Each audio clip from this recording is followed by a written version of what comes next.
Hey, this is James with the Board Game Network. I'm going to be explaining the rules to Between Two Cities. It's put out by SM, that's what the game company on here says, Stonemeyer, and designed by Ben Rossett and Matthew O'Malley. And it plays 3 to 7 players with also a 1 and 2 player variant, 8 years old and up, around 25 minutes, 30 minutes. And so it's a great game for if you got a group of people.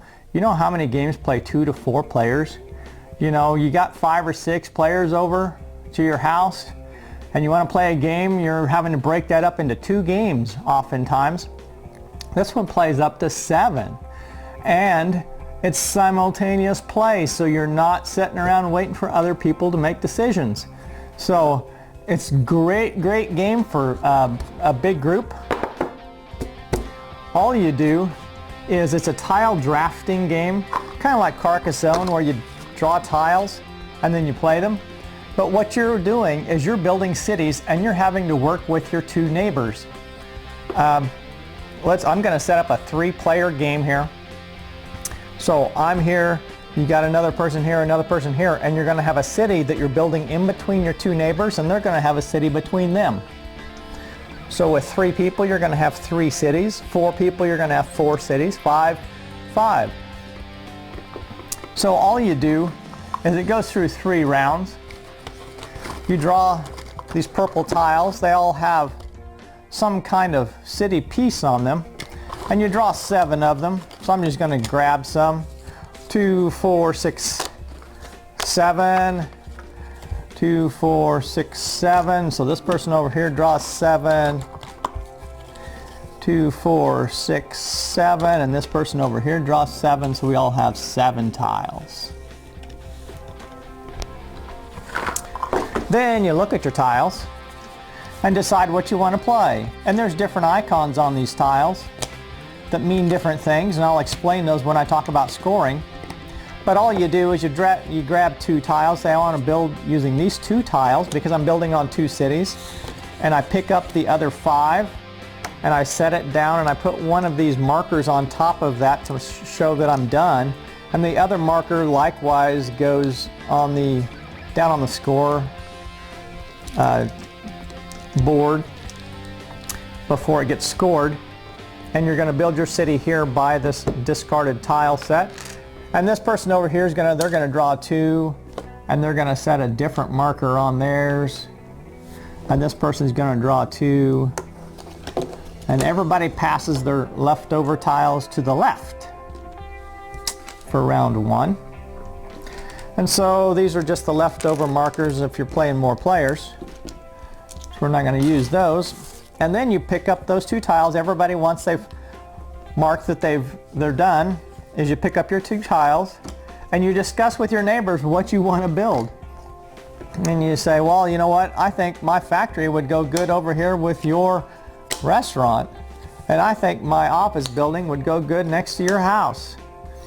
And so these 2 people, they have a factory and a restaurant over there. And that's the first part of round 1 is you draw 7, you pick 2, you pass to the left. And then you're going to take from the right what's left over there. There's going to be 5. You're going to draw 2. I'm going to draw these 2. He's going to draw these 2. And they're going to pass to the left what's left over.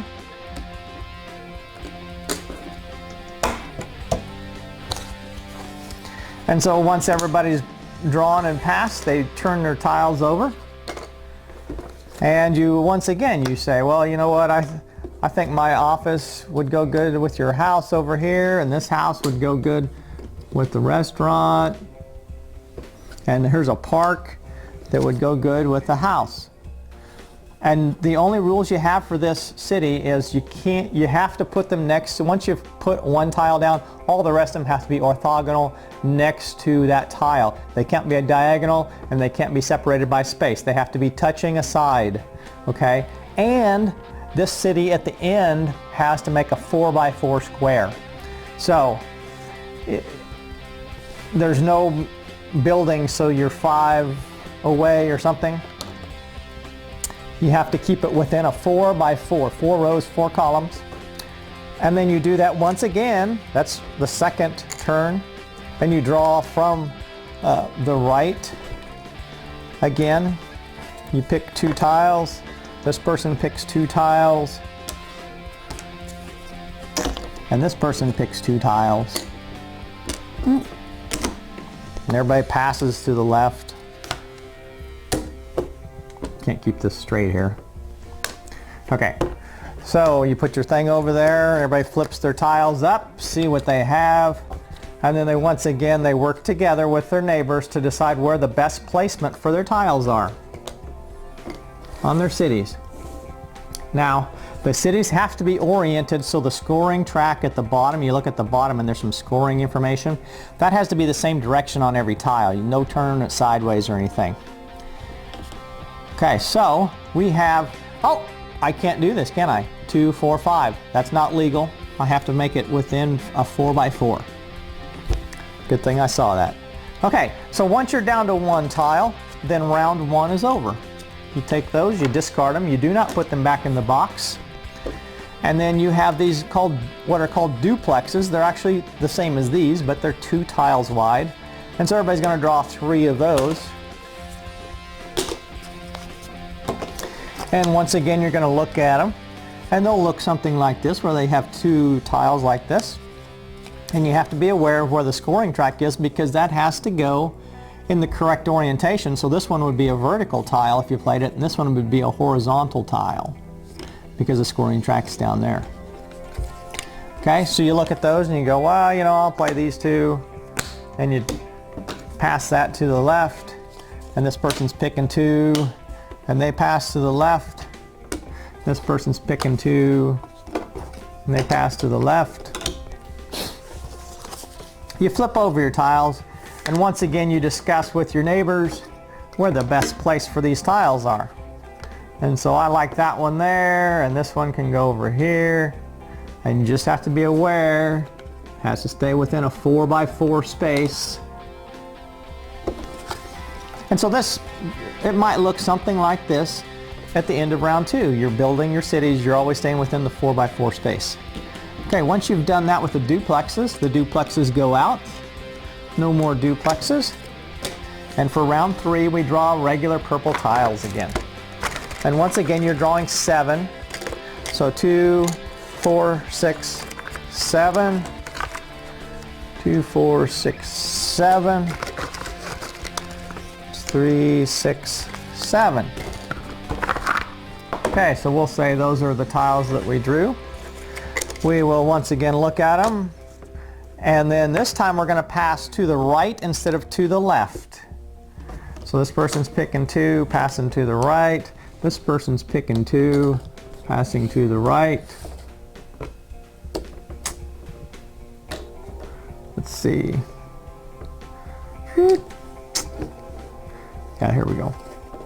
Okay, so you flip your tiles, you take a look at them, decide where you want them to go. Like I like my park next to your park. You want to do that, or you want to? When they decide, you try to discuss and conference with each other to decide where the best places are for your 2 tiles to work together. And then you do that once again. This time you're drawing from the left and passing to the right. Drawing from the left, passing to the right.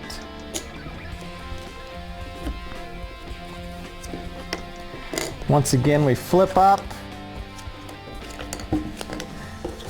Like, okay, let's decide. I'm pushing 1 that way, 1 this way. They're taking 1 this way, 1 this way. And then one last round. We're drawing from the left, remember? So draw from the left. Draw from the left, pass to the right. Draw from the left, pass to the right. Flip up. Everybody flips up. And this person wants to put, oh, you gotta turn this, you got a couple tiles upside down here. Don't, pay attention to what I'm saying, not what I'm doing. trying to throw this up here so it doesn't take too long for you. And of course I'm not optimally placing these very good. I don't know what I did here. But you should have 3 4x4 cities at the end. And these last tiles, they just get discarded. And this is the game over. That's the whole game. And then you go back and score the game. And the scoring is very simple.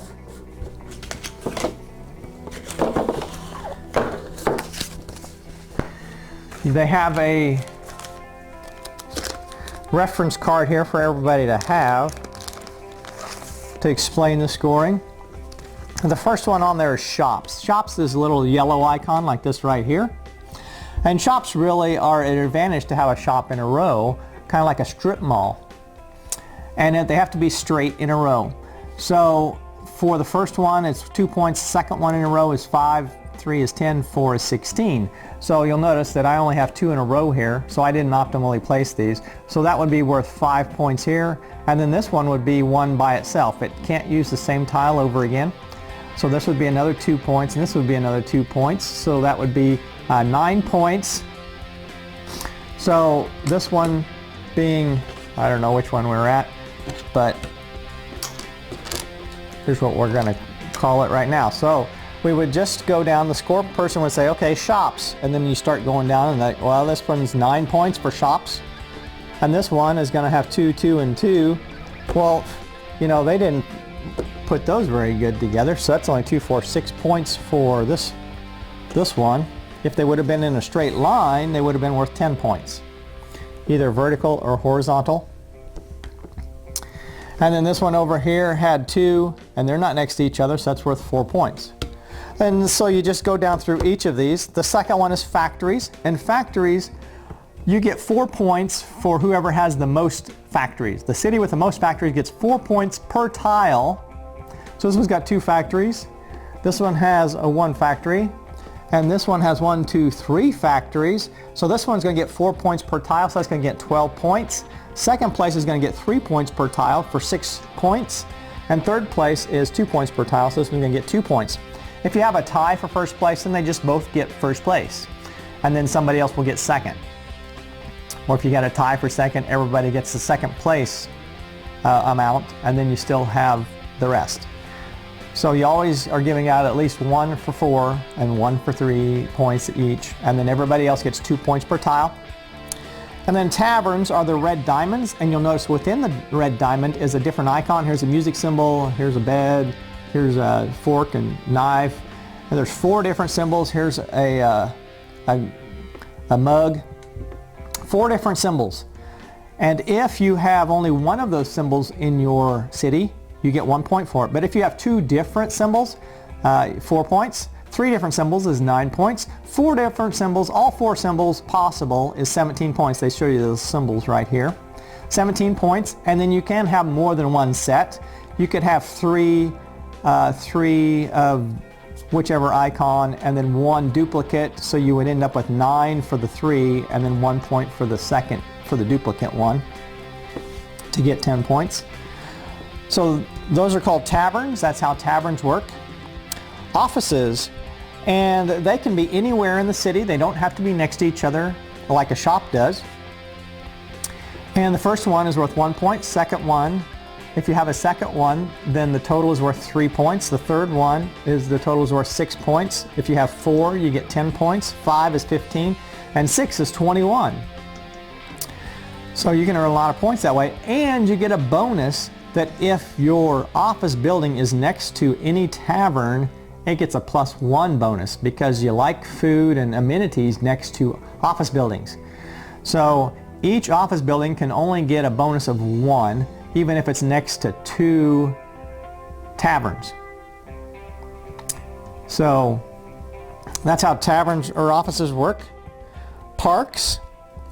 Parks are the first one, and these have to be next to each other. They show the icons next to each other here. The first one's worth 2. If you have 2 next to each other, it's worth 8. 3 is 12. But then each one after that's only 1 point more. Then it goes 13, 14, 15. So once you get to three three parks together, you really want to be building onto a different space to optimize your points.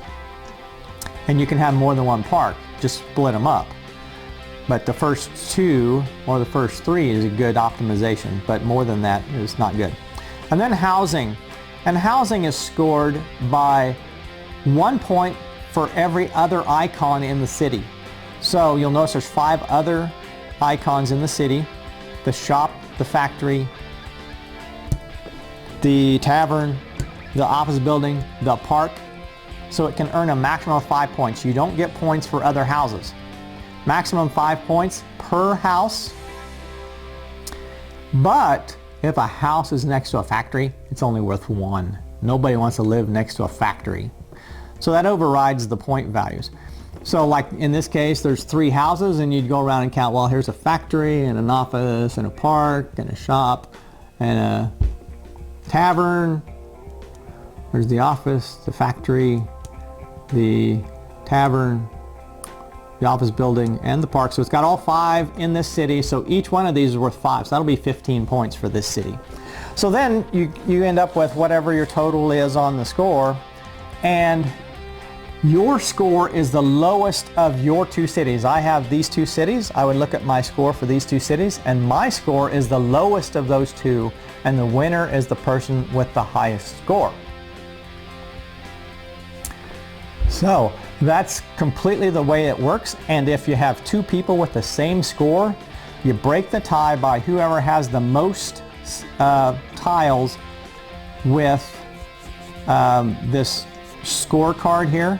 The most shops first in one of their cities, and then the most factories, and then the most taverns, and then the most office buildings, the most parks, and then the most houses. That would be your tiebreaker. So whoever has the most shops in one of their 2 cities.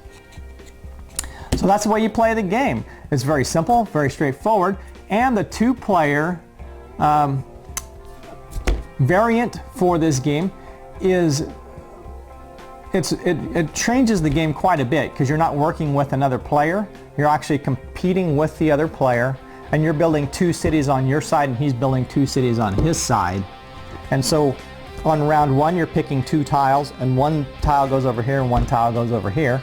And you actually do 2 round 1s, and then you draw again, and you put 1 over here and 1 over here, and then you pass each time. So you have 2 round 1s, 2 round 2s, and 2 round 3s. So in round 2, you're gonna draw your 3 duplexes. You're gonna draw 1, and then draw 2, and then put them over here, and then you're gonna draw 3 again, put them over here. So you end up with the same size of city, but you just do everything twice, and you're gonna have 2 round 3s. Then there is also the solitaire variant, and the solitaire variant has its own sheet, its own rules sheet. It's 4 pages. I'm not really going to go through and explain all this. Just know that if you want to do solitaire, it is available on here, and there's actually an easier and a harder version. So you've got one sheet for the simple version, and then the other half of the booklet there is for the more challenging version. And you can play this as a campaign game also, where you play 3 games in a row or 6 games in a row, and then keep track of your score. And then they also included 4 white tiles, and at the bottom it says make your own. Not sure what kind of thing you're going to make for your city, but if you want to, there they are. I'm thinking I would make something like a wild card that when I play it, I get to declare what it is or something, maybe. Something of that nature, I don't know. But anyway, that's Between Two Cities. Plays in 25-30 minutes, and it's a great game for large groups. Like us on Facebook, subscribe to our YouTube channel, and check out all the latest games on the Board Game Network.